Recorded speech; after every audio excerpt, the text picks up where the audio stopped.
Hi, I'm Sean McVeigh with Sean's Outdoor Adventures, and with me today is John Thomas. You might recognize him from some of the other videos I've done, as well as from my book, Becoming a World-Class Hunter. John, thank you so much for joining me today. Thanks, bro.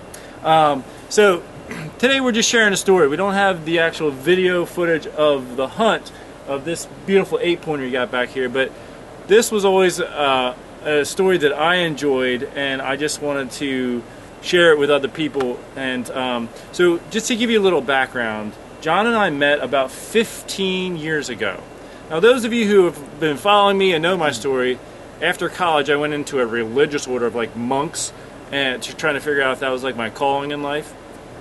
And as soon as it wasn't, obviously, here I am, not as a monk, but I still live my life for God. That's the whole point. That's what, well, I'll just throw this in. I realized I want to live my life for God, but that wasn't the way he was calling me to do it. So anyway, I came home from that, and I took a job at this outdoor store in the fishing department.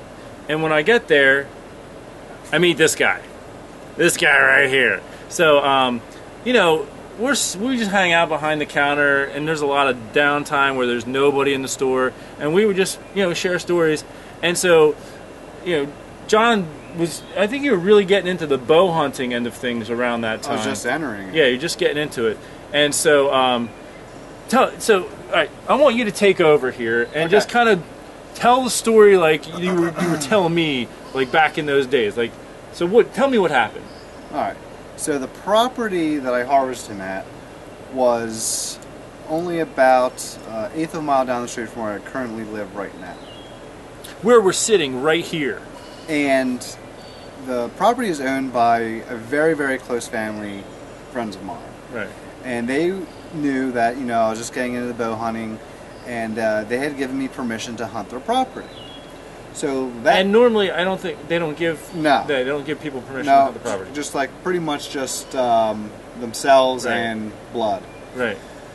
So they're doing you a favor. They're doing me a big favor. A big favor. And so that summer, I got a phone call saying that the bachelor group in the horse field, group of bucks, right? Right, and they're joining the horse field, adjoining their property, was all mature giants, and that I had to come out and check them out.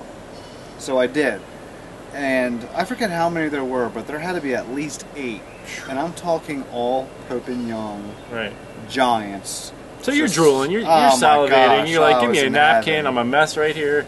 So, you know, I might have overhunted that property a little bit that year. You know, I didn't know any better, but I was there quite often. Right. I put my time in. Right. Between my parents' property and my own property and that property, I was hunting pretty hard. So it was Halloween, and I rolled in there, and the owner of the property, my buddy's dad, met me at the front door, and I said, "Hey, is it cool if I sneak in there for a little bit?" I always let him know that I was coming, and he was like, "Oh yeah, go on out there." And you know, in the back of his mind, he really never thought that I was going to take anything. Right. He had his doubts. Right, sure. So this new guy, he doesn't know what he's doing. Yeah. So I walk in, somewhat stealthy. I was still learning, and I climb up into this man-made ladder stand between 2 trees. It was only about 12 feet, if that, off the ground, and it's no longer standing. It's been taken down since then. So I get all my stuff together, you know, and I had every gadget in the book, and hung my bag up, got my grunt call out that I thought I knew how to use, and so I'm waiting, sitting still, and nothing's moving. So I let out a couple grunts here and there, and still nothing. So time goes by, maybe about 20 minutes. Yes, I started calling as soon as I got into the stand, and I let out another grunt. Right. And sure enough, about 20 seconds after I let that grunt out, I heard something snap behind me, and I look back, and there he comes, beadline, right behind me, but going away from me. And I'm like, oh, and his feet dragging the entire time he was coming through, like not a care in the world, just making all kinds of noise. I was like, oh man, heart's going, and sure enough, I didn't even do anything. He just got right to my tree, and then turned and took this small trail coming right by my stand. Right. I mean, it was It's like here you go. it was like Happy I couldn't birthday. believe he made that turn. Right. And sure enough, the way the tree I had a tree in front of me that the stand was connected to. So when he was coming down, I kind of snuck behind it and I drew back, and then figured out that I can't shoot him here. My arrow's going to hit the tree. Right. So instead of just kind of slowly stepping back and turning around to put my bow on the other side of the tree, I actually turned 360 degrees. Oh my goodness. Thinking that, that was the best At full draw. Like, yeah, that was the best way to do it, So now think about the motion that creates up there, people. Right. He was so out of it. Yeah. He was, he was out partying all night or something. Right.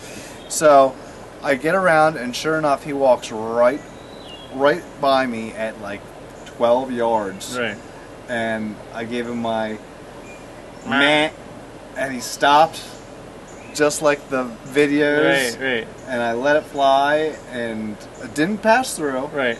But it went right through him. He ran about maybe about 30 yards. I watched him break dance on the ground, and then lights out. Nice. So now, how long were you in the stand at that point? 45 minutes. 45 minutes. So picture this now, people. He shows up at the guy's house. What time of day was it? Like, how much time? It was probably around 2:30. I always got in there early. 2:30 in the afternoon. Probably getting dark around. It was Halloween. So 6 daylight o'clock. saving was probably already. No, I think it comes in November usually. The daylight savings. Regardless, it wasn't long. Yeah, we still had a few hours. Left Okay, so now, he shows up at the guy's house. You got, 3 hours or more till dark, and he's like, all right, go ahead, John. 45 minutes later, John comes walking out of the woods. Pick up the story there. All right, so I come out and knock on the door, and he says, what, you're done already? I was like, I got one. He was like, no, you didn't. I said, yes, I did. Showed him my quiver. I had a missing arrow. And he's like, no, you didn't. I was like, come on, I got a good one. And I kind of downplayed it. I said, I think he's a 6-pointer. Right. I think he's a good 6-pointer. So he's all right. So sure enough, He's good. we get out to the location, and I walk right to where I watched him break dance. Right. In my mind. But that's just how adrenaline goes. Right. We walked right past where he actually was, and we're looking, and there's no blood, no deer. Right. And I'm like, he was right here. So And, now I'm thinking, oh, he doesn't believe me. Right. What is going on? So we go back to the stand. He says, let's go back, look for blood. Get back there. Right. And sure enough, there's blood. Right. And we follow it, and sure enough, we just made the wrong turn off trail, and there he was. He wasn't, 30 yards from the stand. Right. And so, was the guy quick to invite you back after that, John? Nah. No. No. So picture that. I mean, here comes this kid, shoots one of his big bucks. He's probably like, all right, John, that's a good job. Don't come back. Yeah, don't come back. But now, they at that point they hadn't harvested a buck of that caliber. Right. And since then, him and his son have both taken several That's good. good deer off that property. So my invite's back. Oh, that's good. So. They caught up now. Yeah. Now they don't feel as bad. Well, I don't know. I enjoyed. Maybe it's just all those hours behind the fishing counter. I always enjoyed that story. And now back then, I mean, so my progression was I was a kid hunting public land. Never really seeing any good deer, honestly. And then I joined the religious order. I actually had a couple good encounters right at the end of my college days.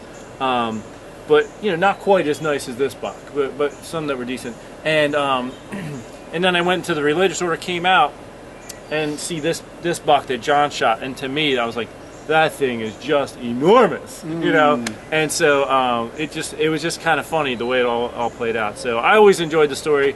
And I want to add one thing.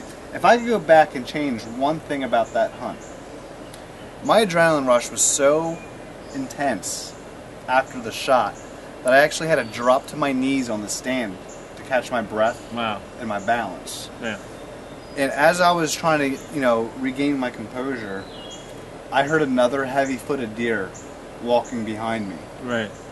and I knew it was a buck. I just wish I would have made the attempt to turn and look to see what it was, but I was so concerned of blowing whatever was behind me out of there, and potentially, if he wasn't down for the count and done, Right. spooking him back up, Right. kicking him out, and running out of there. Right. But I wish I would have took that chance to see Just see what was, what what else, was yeah, there, like, because of how many big deer. yeah, and, for real. and, you know, all jokes aside, that's probably the smallest buck that was in that bachelor group that year. Right. So there you have it, folks. John Thomas and the Big 8. Thank you so much for sharing the story, John. Thank you for watching. I enjoyed it. I hope you did too. Until next time, take care, God bless, and hey, maybe I'll do a story with you someday. Who knows? We'll see. By the way, I'm pointing to somebody right behind the camera right over there.